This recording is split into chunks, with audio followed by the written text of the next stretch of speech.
कई ऐसे उदाहरण मिलते हैं जो सिखाते हैं कि पहली हार को कामयाबी के शिखर तक पहुंचने का पहला कदम भी बनाया जा सकता है। फिर चाहे मौजूदा सीएम अशोक गहलोत हो या फिर पूर्व सीएम वसुंधरा राजे हो या भाजपा के संस्थापक सदस्यों में शामिल रहे जसवंत सिंह, इन सभी में एक बात मिलती जुलती है कि इन्होंने अपना पहला चुनाव हारा था और उसके बाद राजनीति के आकाश में बहुत ऊंची उड़ान भरी। अशोक गहलोत इमरजेंसी के बाद लड़े थे पहला चुनाव और 1977 की बात करें तो जोधपुर की सरदारपुरा विधानसभा सीट से पहला चुनाव लड़ा था इन्होंने और पहले चुनाव में यहां पर हार का सामना भी करना पड़ा था। जनता पार्टी के माधो सिंह से 4000 वोट से हारे थे और इसी वक्त यानी कि तीसरी बार मुख्यमंत्री भी हैं, 5 बार सांसद रहे हैं और 3 बार केंद्र में भी बने रहे हैं।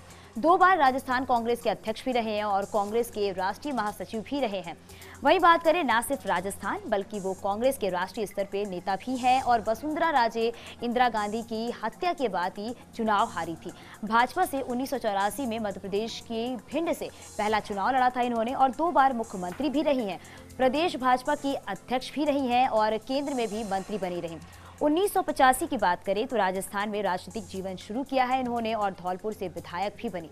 लगातार 5 बार झालावाड़ से सांसद भी बनी है। और जसवंत सिंह की बात करें तो सेना की नौकरी के बाद यहां पर पहली बार चुनाव हारे थे और 1966 में सेना की नौकरी छोड़ने के बाद 1968 के बाद इन्होंने पहला चुनाव लड़ा था और ओसिया विधानसभा से स्वतंत्र पार्टी की टिकट पर ये पहला चुनाव लड़ा था इन्होंने। 1980 में यानी कि भाजपा के संस्थापक नेताओं में भी रहे हैं।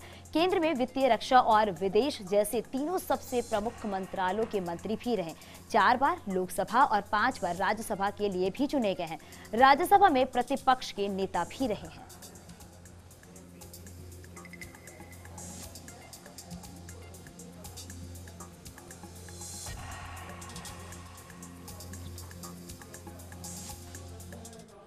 और अब खबर